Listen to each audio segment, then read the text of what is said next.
Hello guys, welcome back to the channel and welcome back to elite wrestling. तो guys आज इस video में मेरे पास आपके लिए ऑल एलीट रेसलिंग के डायनामाइट शो के बाद की ऑल एलीट रेसलिंग से जुड़ी हुई बहुत ही बड़ी और बहुत ही इंटरेस्टिंग अपडेट्स है जो आपको जरा भी मिस नहीं करनी चाहिए, क्योंकि गाइज आज इस वीडियो में हम जानने वाले हैं कि क्या ऑल एलीट रेसलिंग ने अपने ऑल एलीट रेसलिंग के डायनामाइट शोज को लेकर प्लान्स में बहुत सारे चेंजेस कर दिए हैं। ऑल एलीट रेसलिंग में सैमी गवेरा के ऊपर एक बार फिर से बैकस्टेज हिट आ चुकी है और ऑल एलीट रेसलिंग और एनएक्सटी की व्यूअरशिप और ऑल एलीट रेसलिंग के टॉप 5 रैंकिंग के साथ साथ आज इस वीडियो में हम मैट कार्डोना एके जैक राइडर के ऑल एलीट रेसलिंग के ओरिजिनल प्लान्स के बारे में डिस्कस करने वाले हैं। तो गाइज अब ज्यादा देर ना लगाते हुए चलिए वीडियो शुरू करते हैं। और गाइज सबसे पहले बात करते हैं ऑल एलीट रेसलिंग और एनएक्सटी की व्यूअरशिप की। पर आपको पता होगा कि हम इस वीक के ऑल एलीट रेसलिंग और एनएक्सटी की व्यूअरशिप के बारे में बात करने से पहले हम इन दोनों ही शोज की लास्ट वीक की व्यूअरशिप जान लेते हैं। और गाइज अगर यहाँ पर हम शुरुआत करें एनएक्सटी से, तो गाइज लास्ट वीक एनएक्सटी को व्यूअरशिप मिली थी 707 के व्यूअर्स। और वही अगर हम बात करें लास्ट वीक के all elite wrestling dynamite show की, तो guys last week all elite wrestling dynamite show को व्यूअरशिप मिली थी 773 के व्यूअर्स। पर अगर अब हम बात करें इन दोनों ही शोज की इस वीक की व्यूअरशिप की, तो गाइज इस वीक इन दोनों ही शोज को व्यूअरशिप में बहुत ही बड़ा फायदा हुआ है। और अगर हम शुरुआत करें एनएक्सटी से, तो गाइज एनएक्सटी की इस वीक की व्यूअरशिप उनके लास्ट वीक की व्यूअरशिप के मुकाबले करीब 7% ज्यादा बढ़ चुकी है। और गाइज इस वीक जो एनएक्सटी को व्यूअरशिप मिली है वो है 753 के व्यूअर्स। और ये एनएक्सटी के व्यूअरशिप में अच्छा खासा जंप है। लेकिन गाइज अगर यहाँ पर हम बात करें ऑल एलीट रेसलिंग की, तो गाइज इस वीक ऑल एलीट रेसलिंग की व्यूअरशिप उनके लास्ट वीक की व्यूअरशिप के मुकाबले करीब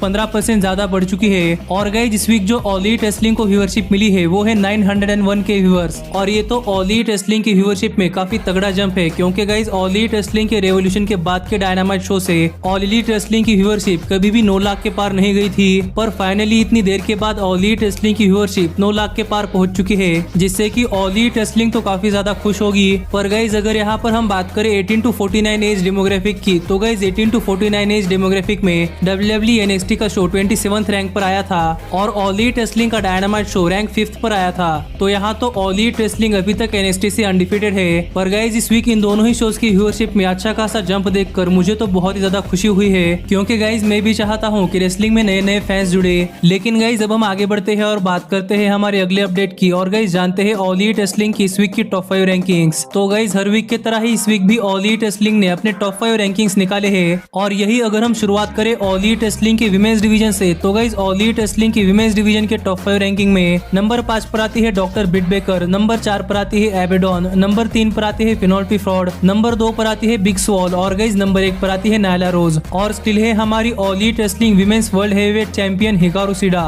और हमें इस वीक के ऑल एलीट रेसलिंग के विमेंस डिवीजन के टॉप 5 रैंकिंग में थोड़ा सा चेंज देखने को मिला है, क्योंकि गाइज एबेडॉन नंबर 5 से नंबर 4 पर आ चुकी है और ब्रिट बेकर नंबर 5 पर खिसक चुकी है। लेकिन गाइज अगर यहाँ पर हम बात करें इस वीक के ऑल एलीट रेसलिंग के टैग टीम डिवीजन के टॉप 5 रैंकिंग की, तो गाइज इस वीक के ऑल एलीट रेसलिंग के टैग टीम डिवीजन के टॉप 5 रैंकिंग में नंबर 5 पर आते हैं जुरासिक एक्सप्रेस, नंबर 4 पर आते हैं द यंग बक्स, नंबर 3 पर आते हैं द डार्क ऑर्डर, नंबर 2 पर आते हैं द बेस्ट फ्रेंड्स और गाइज नंबर 1 पर आते हैं FTR। और स्टिल है हमारे all elite wrestling world tag team champions Kenny Omega और हैंगमैन पेज। और हमें इस वीक के ऑल एलीट रेसलिंग के टैग टीम डिवीजन के टॉप 5 रैंकिंग में भी थोड़ा सा चेंज देखने को मिला है, क्योंकि गाइज लास्ट वीक तक FTR इस टॉप 5 रैंकिंग में कहीं पर भी नहीं थी। लेकिन गाइज इस वीक FTR इस टॉप 5 रैंकिंग के नंबर 1 के पोजीशन पर पहुंच चुकी है और नंबर 5 की प्राइवेट पार्टी टैग टीम इस टॉप 5 रैंकिंग से बाहर हो चुकी है। लेकिन गाइज अगर यहाँ पर हम बात करें इस वीक के ऑल एलीट रेसलिंग के सिंगल्स मेल डिवीजन के टॉप 5 रैंकिंग की, तो गाइज इस वीक के ऑल एलीट रेसलिंग के सिंगल्स मेल डिवीजन के टॉप 5 रैंकिंग में नंबर 5 पर आते हैं डार्बी एलन, नंबर 4 पर आते हैं ब्रॉडी ली, नंबर 3 पर आते हैं ब्रायन केज, नंबर 2 पर आते हैं लांस आर्चर और गाइज नंबर 1 पर आते हैं MJF। और स्टिल है हमारे all elite wrestling TNT heavyweight champion कोडी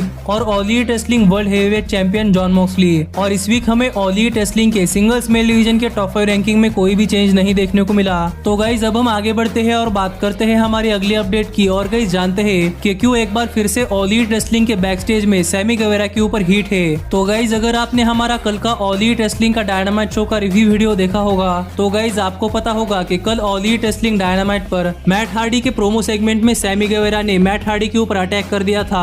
और यही बहुत ही बड़े ब्रॉल में सैमी गवेरा ने मैट हार्डी के सिर के ऊपर एक स्टील चेयर फेंक कर मारी थी, जिसके वजह से मैट हार्डी के सिर के ऊपर बहुत ही बड़ी चोट लगी थी। पर इसके बावजूद भी ये सेगमेंट कंप्लीट करते हुए सैमी गवेरा ने मैट हार्डी के ऊपर एक रोलिंग सेंटॉन मारा था। और ये सेगमेंट खत्म होने के बाद भी हमने देखा था कि मैट हार्डी के सिर से बहुत ज्यादा खून आ रहा था। और यही जब मैट हार्डी ये सेगमेंट खत्म कर बैक स्टेज पहुंचे, तब गाइज हमें मैट हार्डी के बारे में थोड़ी सी हेल्थ अपडेट मिली है। और गाइज इस अपडेट से हमें ये पता चलता है कि जब सैमी गेवेरा ने मैट हार्डी के ऊपर एक स्टील चेयर फेंक कर मारी थी तब मैट हार्डी सीरियसली इंजर्ड हो चुके हैं और मैट हार्डी के सिर में करीब करीब 13 स्टिचेस आ चुके हैं, जिससे तो हमें ये पता चलता है कि गाइज मैट हार्डी की इंजरी बहुत ही ज्यादा वर्स्ट है। और इसी चीज को लेकर ऑल एलीट रेसलिंग के बैक स्टेज में सैमी गेवेरा पर एक बार फिर से हिट है, क्योंकि गाइज सैमी गेवेरा ने मैट हार्डी की सिर के ऊपर एक स्टील चेयर फेंक कर मारी थी। पर गाइज ऑल एलीट रेसलिंग के स्क्रिप्ट के अनुसार सैमी गेवेरा को ऐसा कुछ भी नहीं करना था, लेकिन सैमी गेवेरा ने एक्साइटमेंट में एक स्टील चेयर उठाकर मैट हार्डी के सिर पर फेंक दी, जिससे कि मैट हार्डी अब बहुत ही बुरी तरीके से इंजर्ड हो चुके हैं, जिससे कि ऑल एलीट रेसलिंग के बैक स्टेज में सैमी गेवेरा के ऊपर एक बार फिर से हिट है, क्योंकि गाइज सैमी गेवेरा ने ये सब चीजें स्क्रिप्ट के खिलाफ जाकर करी है, पर इससे कोई फर्क नहीं पड़ता था। लेकिन गाइज मैट हार्डी यहाँ पर इंजर्ड हो चुके हैं, जिस वजह से सैमी गेवेरा के ऊपर बैक स्टेज हिट है। क्योंकि पहली बात तो सैमी गेवेरा ऑफ स्क्रिप्ट गए, और गाइज दूसरी बात कि यहाँ पर सैमी गेवेरा ने मैट हार्डी को इंजर्ड कर दिया। तो देखना पड़ेगा कि सैमी गेवेरा का ऑल एलीट रेसलिंग में फ्यूचर कैसा होता है, क्योंकि गाइज पहले भी सैमी गेवेरा ने ऑल एलीट रेसलिंग में एक बहुत ही बड़ी गलती कर दी थी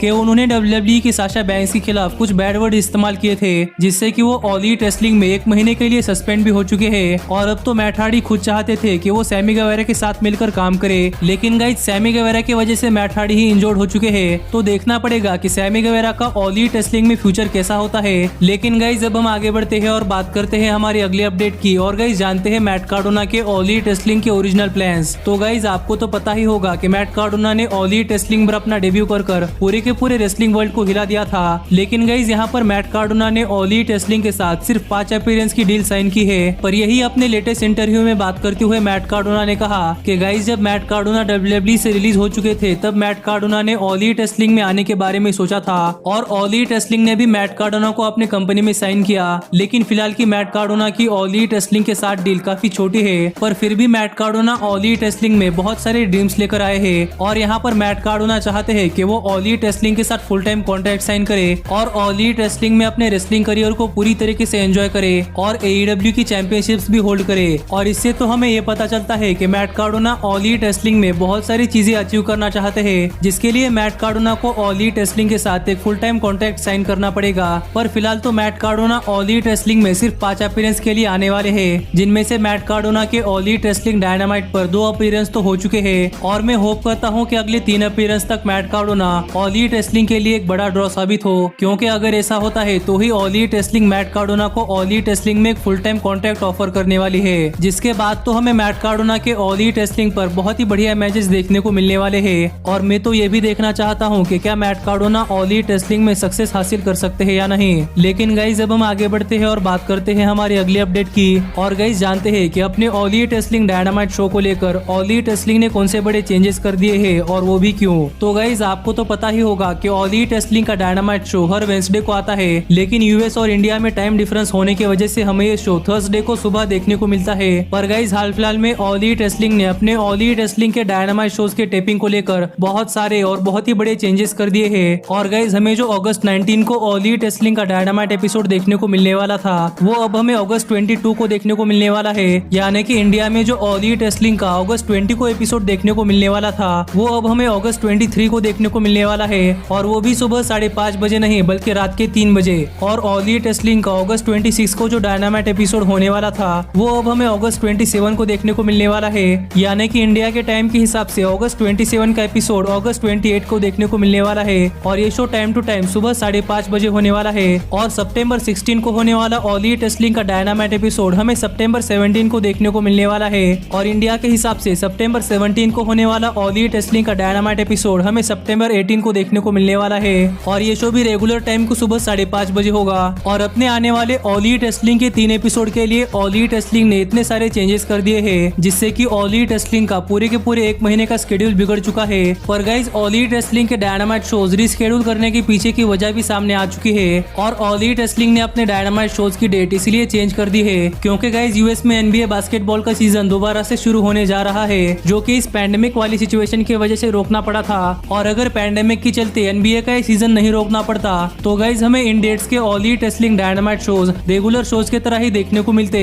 लेकिन गाइज पैंडेमिक की वजह से NBA सीजन रोकना पड़ा, जिससे कि अब दोबारा से NBA सीजन शुरू होने की वजह से TNT नेटवर्क ने ऑल एलीट रेसलिंग को बताकर ऑल एलीट रेसलिंग का टीवी टाइम चेंज कर दिया है। और इस चेंज की वजह से हम इन 3 डेट्स को देखने को मिलने वाले ऑल एलीट रेसलिंग के डायनामाइट एपिसोड्स इन चेंज किए हुए डेट्स पर देखने को मिलने वाले हैं। क्योंकि गाइज NBA का टीवी टाइम भी वही है और ऑल एलीट रेसलिंग का भी वही, और NBA ऑल एलीट रेसलिंग से ज्यादा व्यूअरशिप लाता है, इसलिए TNT नेटवर्क ने ऑल एलीट रेसलिंग के टीवी टाइम को चेंज कर दिया है। लेकिन गाइज मैं यहाँ पर आपको एक और बात बताना चाहूंगा कि ये टीवी टाइम सिर्फ इन 3 शोज के लिए चेंज कर दिया गया है और ये कोई परमानेंट चेंज नहीं है, और ये 3 शोज खत्म होने के बाद हमें ऑल एलीट रेसलिंग के डायनामाइट शोज रेगुलर टाइम पर देखने को मिलने वाले हैं। पर हाल फिलहाल में ऑल एलीट रेसलिंग ने अपने आने वाले 3 डायनामाइट के शोज के डेट्स चेंज कर दिए हैं, जिसके ऊपर आपका क्या कहना है ये आप मुझे कमेंट कर बताइए। लेकिन गाइज अब मिलता हूँ आपसे अगली वीडियो में, पर तब तक stay healthy, stay happy and keep watching elite wrestling. Hey, did you like that video? Click the screen for more. And where do you think you're going? And thanks so much for being the elite. The elite, the elite. What, Nick, you're not going to sing it all with me this time?